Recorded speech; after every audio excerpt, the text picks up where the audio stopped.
14-15 saat süren bir açlık ve susuzluk geçirdiğimiz bir dönem var. Bu yüzden iftar ve sahur dönemi, yani süreci bizim için çok önemli. Şimdi iftarda beslenmeyle başlayacak olursak öncelikle orucumuzu suyla açmanızı öneriyorum. Tabii hurmayla veya tuzla açılması gibi bir durum da söz konusu olabilir. Herhangi bir sakıncası yok. Fakat miktar olarak biraz aşırıya kaçmamamız gerekiyor. Özellikle hurma açısından. Çünkü dediğim gibi 14-15 saat süren bir açlık var ve birden fazla hurmayla başlangıç yapmak kan şekerini hızlı bir şekilde yükseltecek ve sıkıntı yaratabilecek. Bu yüzden bizim bir tane hurmayla başlayabiliriz. Orucumuzu açtıktan sonra daha sıvı olan bağırsaklarımızı rahatlatmak, sindirim sistemimizi rahatlatmak ve vücudumuzu bir nevi besinle uyandırabilmek adına çorbayla başlamamız gerekiyor. Çorba tüketiminden sonra imkan dahilinde 15 dakikalık bir ara verilmesi bizim için daha iyi. Ardından bir ana yemek, bunun yanında tahıl grubumuzdan pirinç, buğday, makarna, bu tarz tahıllarımızdan da birini bulundurabilirsiniz. Mutlaka sofranızda salata olmasına dikkat edin. Hazır alınan meşrubatların hepsinde çok fazla şeker içeriği bulunuyor. Bu şeker içeriğine çok dikkat etmemiz gerekiyor. Dışarıdan almak yerine evde kendimiz kuru veya direkt taze meyvelerle komposto ve hoşaf yapabiliriz. İçerisinde kullandığımız şeker miktarını azaltmamız bizim için fayda sağlayacaktır. Mutlaka süt grubundan bir besini de bizim iftarda bulundurmamız gerekiyor. Ayran şeklinde almamız yine sıvı ihtiyacımızı karşılayacaktır. 14-15 saat süren bir açlık durumu olduğu için ve su tüketmediğimiz için vücutta ister istemez ödem durumu olabiliyor.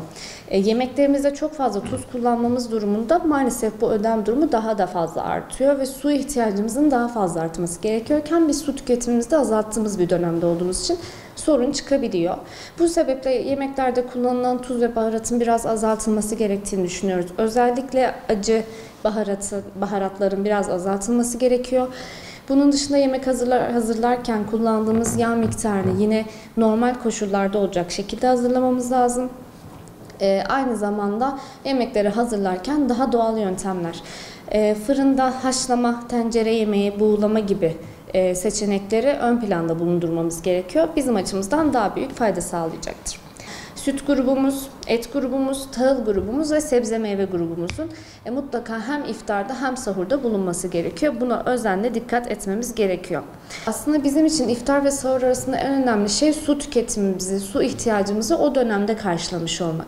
Hem iftarda çok hızlı bir su ihtiyacı tüketimi oluyor hem de sahurda biraz da korkudan yarın aç susuz kalacağım korkusuyla daha fazla su tüketimi oluyor ve bir anda su tüketimi oluyor. Maalesef ki bu da vücudun sistemleri açısından bozukluklar yaratabiliyor. Bizim de amacımız iftar ve sahur arasında günlük su ihtiyacımız olan 2-2,5 litreyi tamamlayabilmek. Bu da yaklaşık 14-15 su bardağına denk geliyor. Tatlılardan bahsedecek olursak, evet iftardan sonra genelde böyle bir yerleşmiş bir kültür olarak bir tatlı tüketimimiz var. Tatlı tüketilmesi normal, evet tüketilebilir, herhangi bir sıkıntı oluşturacak bir unsur değil. Fakat tüketilen tatlının iyi seçilmesi gerekiyor ve haftalık miktarının doğru ayarlanması gerekiyor. Benim sizlere önerim haftada 1-2 en fazla 3 kez tatlı tüketiminin olması ve bu tatlı tüketimlerinin %50'den fazlasının sütlü tatlılardan yana olması. Çünkü şerbetli tatlılar yüksek oranda şeker içerir. Bu da sizin su ihtiyacınızın yine artması gereken bir durumdur. Aynı zamanda vücudunuza bir metabolik stres meydana getirir. Ara öğünlerde meyvenin kendisini tüketebiliriz. Özellikle bir porsiyon meyve tüketilmesinin çok büyük faydasını göreceğiz. Sıvı kaybettiğiniz bu durumdasınız. Çay ve kahvede vücutta sıvı kaybına neden olan içecek. İftar sahur arasında tüketilen çay ve kahve miktarına gelecek olursak yaklaşık 5-6 bardak çay bardağı kadar çay tüketimi ideal karşılanabilir. Fakat bunun olabildiğince açık bir çay olması gerekiyor. Kahve tüketiminde ise bir fincan Türk kahvesinin yanında normal bir fincan çözünebilir instant kahve dediğimiz kahvelerin tüketimi söz konusu olabilir. Herhangi bir sorun yaratmayacaktır. Fakat yine bu kullanılan çay ve kahvede şuna dikkat etmeliyiz ki şeker tüketimini önlememiz gerekiyor. Sahura gelecek olursak sahurun mutlaka atlanmaması lazım. Sadece iftardan aldığımız kaloriyle günlük kullanmamız gereken enerjiye ihtiyaç duyduğumuz kaloriye maalesef ki erişemiyoruz. Bu yüzden sahuru atlamamalıyız. Bu gibi bir durumda verimlilik düşüyor, açlık seviyemiz artıyor, susuzluk seviyemiz artıyor ve kan şekeri dengesinde bir bozulma görebiliyoruz.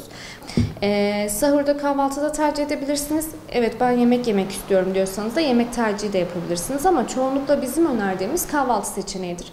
Kahvaltınızda peynirinizden yumurta, yeşillikleriniz, imkan dahilinde domates, salatalık, zeytin gibi sağlıklı yağlarımız, ceviz, kuru yemişlerimiz kullanabilirsiniz. Ekmek tüketiminiz normal ideal zamanlarda ne kadarsa, kalori ihtiyacınız ne kadarsa ona göre ayarlayabilirsiniz. Tam tahıllı ekmekler seçmeniz bağırsaklarınızı rahatlatmanız ve tokluk sürenizi arttırmanız açısından daha da fayda sağlayacaktır. Ola ki yemek tercih ediyorsanız, yemekte de şöyle bir durum var.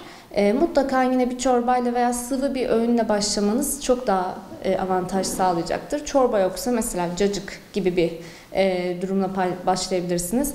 Veya daha çok işte sulu sebze yemekleriyle, zeytinyağlı sebze yemeklerini tercih edebilirsiniz. Bunun yanında bir de bir tahıl grubunuz olabilir. Yine aynı şekilde dediğim gibi eğer normal bir çorbayla başlangıç yaptıysanız yine beslenmenizde bir yoğurt grubundan, süt grubundan bir besinin bulunması gerekiyor. Buna da dikkat etmeniz lazım. Günlük su ihtiyacının tamamını sahurda karşılamamalıyız. Az önce de bahsetmiştim. Çok fazla su tüketimi olabiliyor sahurda. Hani bir nevi korkuyla, yarın susarım korkusuyla.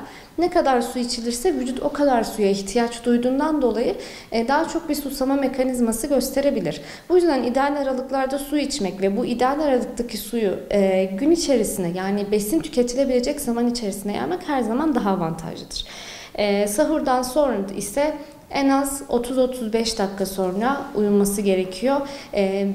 Vücudunuzda besinlerin sindirimini sağladıktan sonra uykuya geçmeniz gerekiyor. Sahurda tükettiğiniz çay miktarına da oldukça dikkat etmeniz lazım.